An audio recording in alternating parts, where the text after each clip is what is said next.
So I was a caregiver. Right after my daughter's first birthday, I was getting ready to go back to work because I had been on maternity leave, and we found out my dad had stage 4 lung and throat cancer. My mom is also a teacher. She's a school administrator, and it kind of came down to if my mom took the leave, then they wouldn't have the good insurance, then my dad could go to Sloan Kettering, and I said, no, I'm going to stay out. So my dad and I, we got the news that he needed to do he had to do 70 days worth of chemo in 35 days. So we had to have the 7 a.m. and the 7 p.m. appointment at Sloan every day. Again, my daughter was 13 months old. There were times that my dad couldn't walk, so my dad was in the wheelchair with my daughter on his lap. And it became a joke that my daughter was the other emotional support animal because she would go from cubicle to cubicle visiting everybody doing radiation and chemo.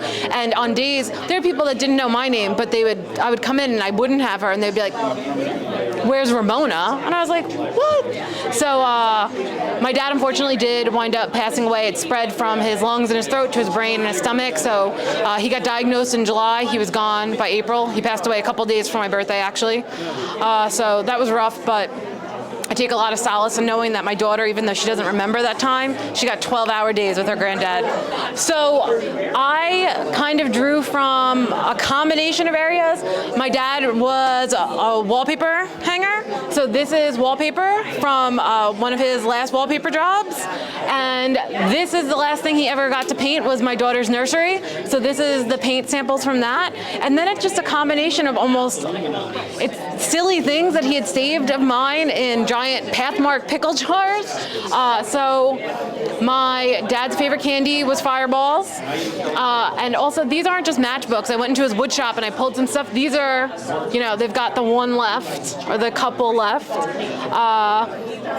This was the last can of coffee my dad had. So, and I tried to pick some of my favorite photos of him from when he was younger, but then mix in, obviously, myself, because there was that transition from him going from this cool bearded guy to that silly dad, and I tried to show that.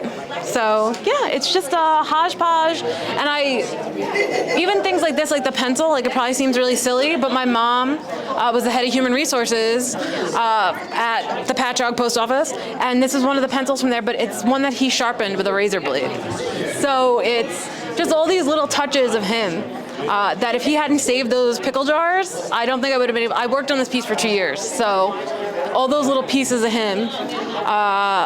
And then my way to tie it into the present, I just got engaged, and I used the flowers from the first bouquet of flowers my fiance ever bought me, because I really looked at it like the last man who's ever going to love me the way the first man ever loved me, finally getting to meet each other. My dad would love this, and he would go, "You didn't need to make something about me. Why are you doing that?" That would probably be what Don would say. But I did it, Don, but I did